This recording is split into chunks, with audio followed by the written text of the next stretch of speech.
Well, wait till you see this, because this month marks 5 years since Instagram started snapping up users in a flash. More than 40 billion photos later. Wow, the social media phenomenon keeps finding new ways to capture your heart and your eyes too, including on our Instagram feed, we're proud to say. Only on CBS This Morning, the co-founders give us an unfiltered look at how it all came together. You ever ride in from San Francisco on your bike? No. Here in Silicon Valley, Kevin Systrom has proven a picture's worth much more than 1,000 words. Remember, 75% of the people that use Instagram are not inside the United States. In October 2010, Systrom and co-founder Mike Krieger launched Instagram, a photo-sharing app now used by 400 million people around the world. When it started 5 years ago, neither one of you could have predicted or expected this. So what was your expectation? What was your hope for this company?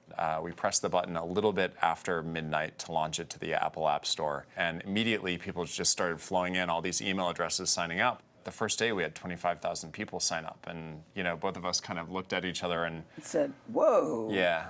Before developing Instagram, Systrom called on Krieger, a software engineer, to work on a location-sharing app called Burbn. What did he say he wanted to do? The website captured it really well. So if you went to burbn.com, it said a new way of communicating and sharing in the real world. And I was excited about being able to help people tell their stories when they're out and about, not when they're at their computers at home, you know, downloading 100 photos from their last weekend, but that instant right then and there. Yeah. What did you see, Kevin? A hope and a dream and not much reality. So we just had to go after the idea that we could create an app that let people take advantage of the phone in their pocket. We sat down in a room together one of those first days and we listed out the things that people loved most about Burbn. At the very top was photography. And we just circled it, and I remember we crossed everything off, and then from that point forward, we worked on Instagram. Today, Systrom and Krieger are joined by a team of 250 employees. Instagram's headquarters, shared with other tech businesses like their parent company Facebook, has a community feel of a college campus. Inside the office, there are conference rooms named after popular hashtags like TBT and selfie, where employees strategize to create new ideas. I love the name Instagram. Comes from where? Comes from a very long brainstorming exercise. At some point, and it's also helpful having a co-founder, is we knew the kind of things we had to get done before launch, and we also knew we needed a name. What were some of the rejects of Instagram? Gather, which was Gather. They had an acorn and a squirrel as its icon. I designed a very nice acorn It was in really Photoshop. cute. Yes. Gather, okay. Yeah. Insta-Lux was another one. We had this list, and it's funny, I distinctly remember the exact moment when we saw Instagram, and we were both kind of like, yeah, that could work. Let's talk about the selfie for a second, because when I saw the selfie feature, I go, why would anybody? Why would I take a picture of myself?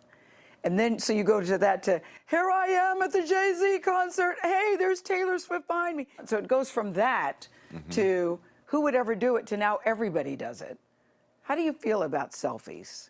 If you look at art throughout history, a dominant subject is pictures of people. So portraits are not a new thing. It just means that now instead of paying someone to paint your portrait, you can tap a button and you have an instant portrait. And it's kind of cool to think of an entire generation of people will get to record their lives and look back on them. I'm seeing more ads on Instagram. Is that a good thing? Two things. One You're is going through your feed and then there's an ad. Yeah. Well, someone's got to pay the bills. Instagram is not cheap to run, and we want to make sure we can invest for the future. An average of 80 million photos are shared on Instagram every day.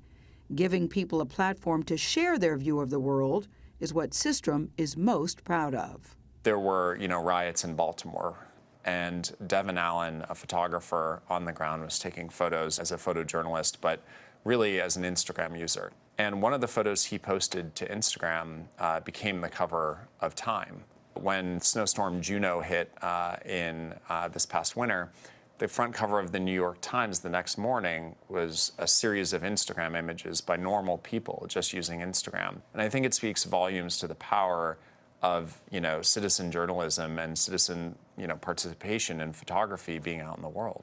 What makes a good Instagram for you?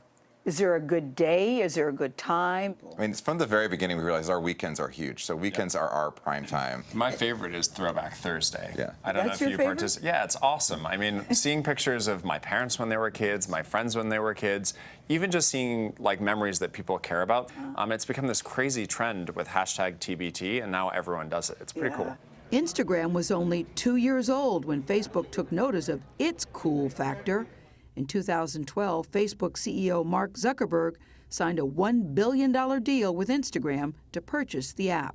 It's one of those things where there's clear pros and cons. The risk is, the company. What is the con to not accepting $1 billion for your company? Well, I'm just trying to figure I mean, that we out. built this thing from the ground up, and we felt very much that we had your baby. ideas. It's our baby. There were so many things still to this day that we think of that we'd like to do with it. So it was, is this going to mean we don't get to do what we love? Will it get away from us? He's talking about it being independent, but will it really play out that way? What are we giving up? Is there a little teeny, tiny part of you all that just thinks, God, we should have just kept it because all of it would be ours? I would say that if we were in a bad spot right now, if we weren't growing as quickly as we are, if monetization didn't look as promising as it does, I'd worry about it. But frankly, at the end of the day, an entrepreneur measures their impact they have on the world. So, Mike, you never get a call from Mark Zuckerberg that says, why are you guys doing this? Or why don't you try fill in the blank? Well, he'll have opinions, and you can tell that it took maybe a year actually for him to fully settle into how he works with us. Because with other product groups, he'll say, no, you